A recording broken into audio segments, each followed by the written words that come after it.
If someone in your family has diabetes, you've probably been told your whole life to watch your sugar. Your mama said it, your auntie said it, maybe your doctor said it too. But nobody ever told you what to actually watch for. Not the stuff that shows up on a blood test after 10 years of damage. The early stuff. The signals your body throws out when there is still time to turn things around. That's what we're getting into today. 7 signs your body is already talking to you. Most of us just never got taught how to listen. So let me break down what's actually happening inside your body when diabetes starts to develop. Think of insulin like a key. Every time you eat, your body releases insulin to unlock your cells, so sugar from your blood can get inside and turn into energy. That's how it's supposed to work. But when your blood sugar stays high for too long, those locks start to jam.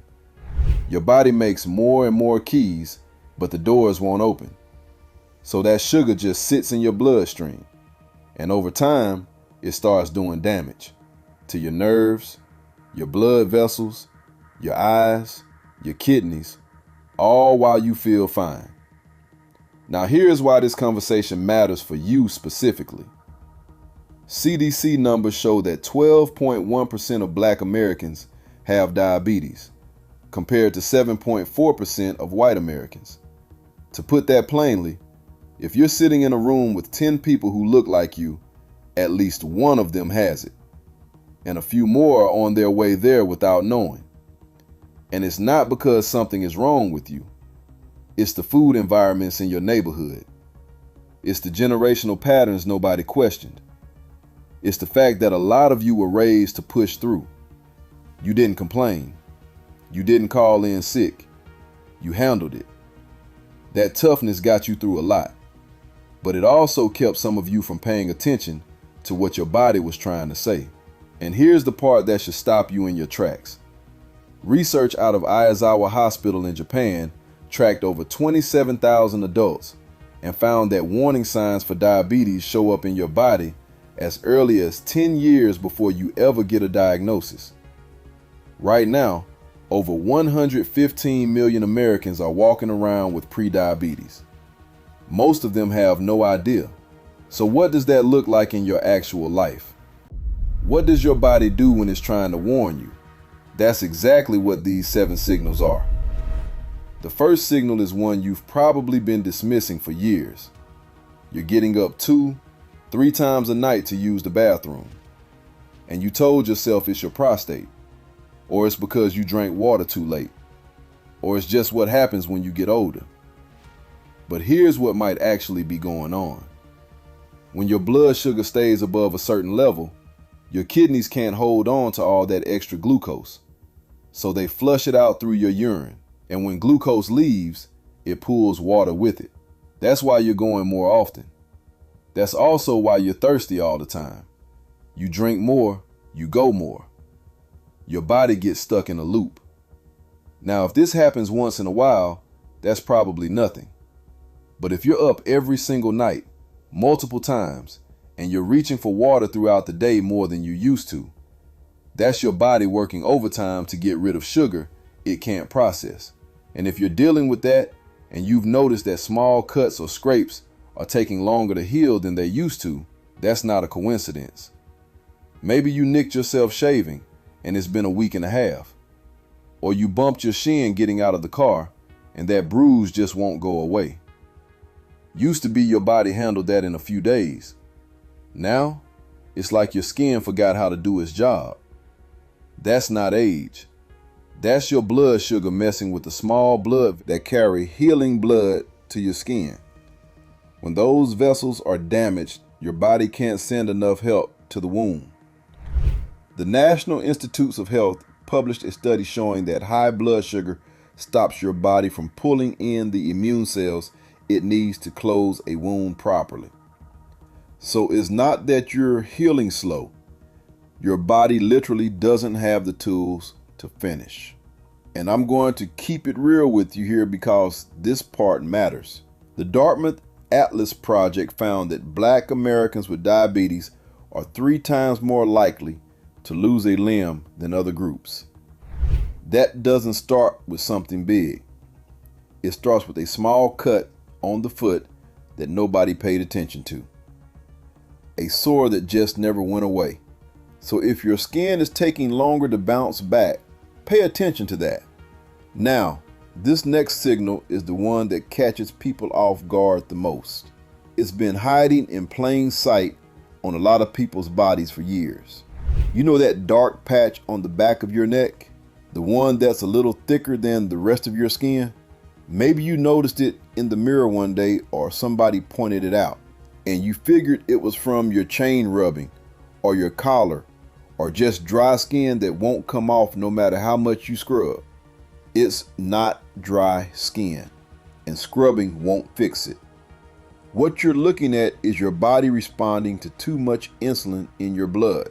When your insulin levels stay high for a long time, it causes skin cells in certain areas to multiply faster than they should. That's what creates that dark, velvety thickness. Doctors call it acanthosis nigricans. You'll usually see it on the neck, the armpits, the elbows, and sometimes the knuckles. And here's what most people don't know.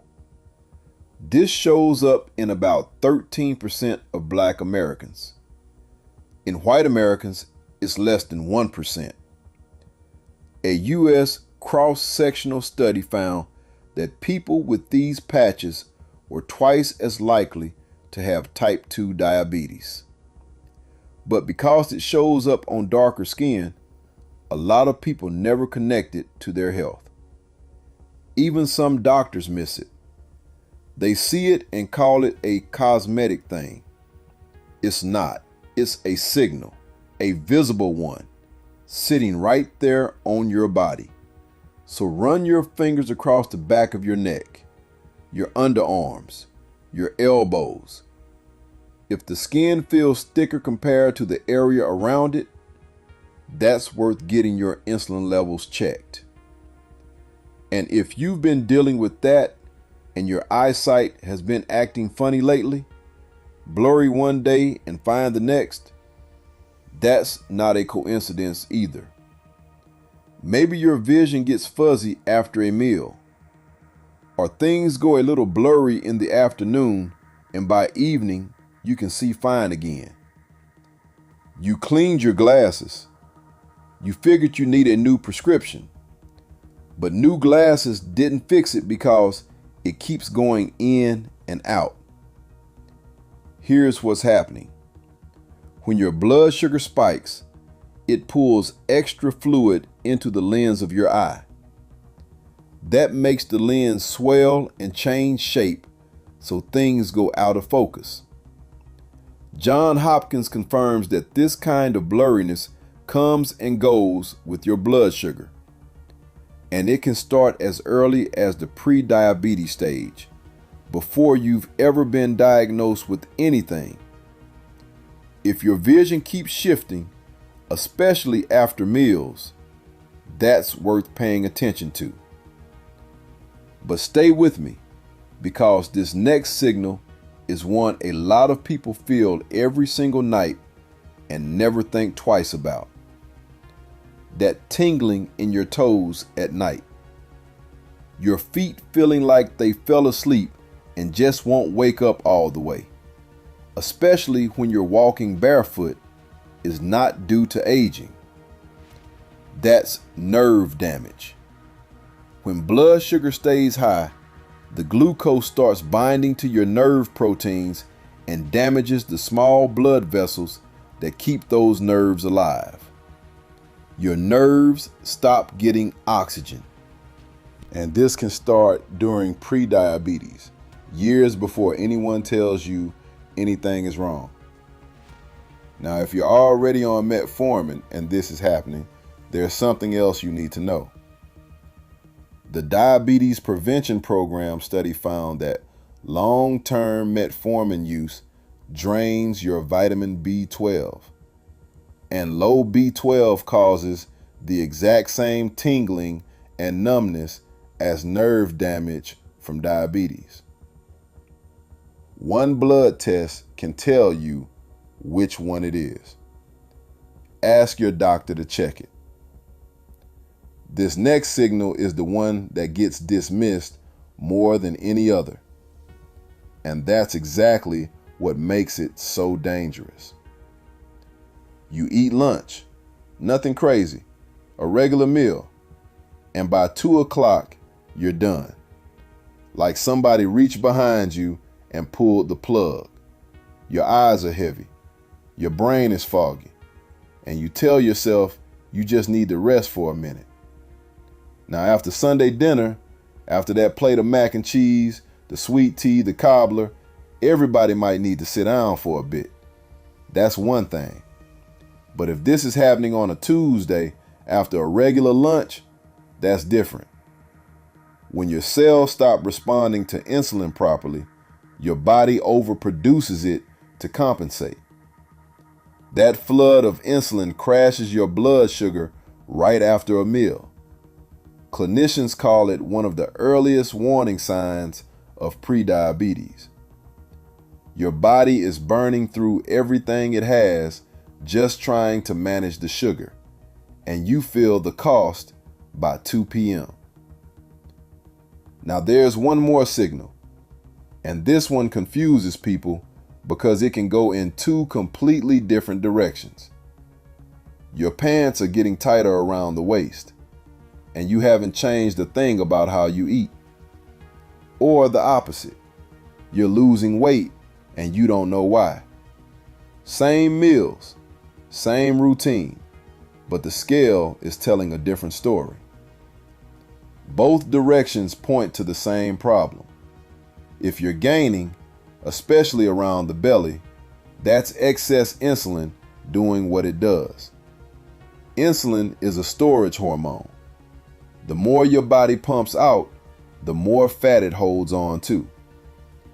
If you're losing weight without trying, your cells can't get to the glucose in your blood, so your body starts burning through fat and muscle just to keep going. Either way, your metabolism is waving a big red flag. So now you've got all 7 signals. The next step is knowing exactly what to do about them. And it's simpler than you think. First thing you can do today, walk into any pharmacy and pick up a basic glucose meter. Should cost about $15 to $30. Test your blood sugar first thing in the morning before you eat. If the number is between 70 and 99, that's normal. 100 to 125 puts you in the prediabetes zone. 126 or higher is diabetes territory. If you want something more detailed, 2 continuous monitors, the Dexcom Stelo and the Abbott Lingo, are now available without a prescription for around $49 to $89 a month. Second thing, if you do see a doctor, ask for 3 specific tests by name: fasting glucose, A1C, and fasting insulin. That last one is the test most doctors don't order on their own, but it can catch insulin resistance years before your sugar numbers look bad. And here's something I need you to hear. A 2017 JAMA study out of Brown University found that for Black patients who carry sickle cell trait, which is about 1 in 12 Black Americans, the A1C test tends to read lower than their actual blood sugar. Almost half of the diabetes cases of Black Americans in that group get missed. So if your doctor only ran an A1C and said you're fine, ask for a fasting glucose test too. Get the full picture. And if it's been a while since you've stepped foot in a doctor's office, that's okay.